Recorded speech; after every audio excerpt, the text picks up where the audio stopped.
Are there odds less than zero? Because that's the odds that federal judge Alvin Hellerstein is going to allow Donald Trump to take his state court conviction on 34 felony counts of business record fraud, election interference, the Stormy Daniels thing, take it over to federal court and then have a federal judge toss the conviction in a trash can along with the sentencing as if the judge was some sort of giant Etch-a-Sketch.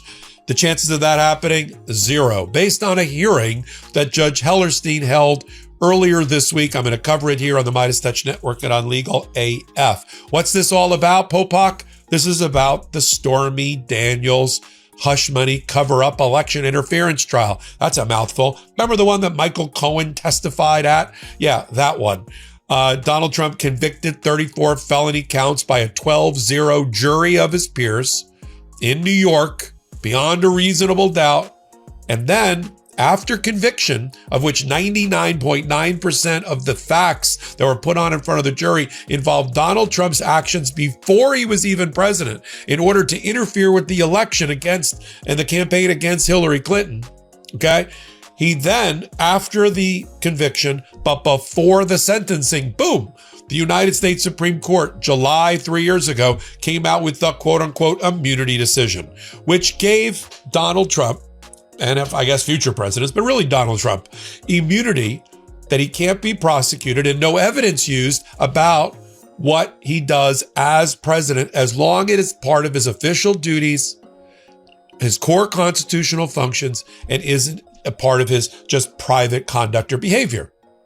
Well, Stormy Daniels, the $130,000 payment, the arrangement of the conspiracy, the payoff so she wouldn't go to the press about her having sex outside Donald Trump's marriage, all of that happened before Donald Trump was president. So how could it be presidential conduct subject to the immunity? But it confused a lot of people. And so after that came out, the argument for the Trump administration was, the state court judge should do something about it. He should throw out the conviction. He shouldn't do any sentencing. But there's a big problem. They didn't run to federal court immediately and argue to a federal judge like Judge Hellerstein, hey, we get to take the case to federal court because there's a statute that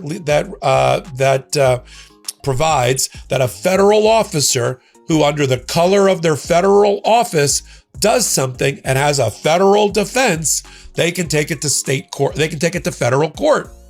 But Donald Trump waited 4 months after the July decision to go back to federal court and say, hey, federal officer, federal defense, I want to go to federal court. Why? Because he wants a federal judge to toss the conviction and the sentencing based on the immunity decision. Again, the immunity decision is about things that happen while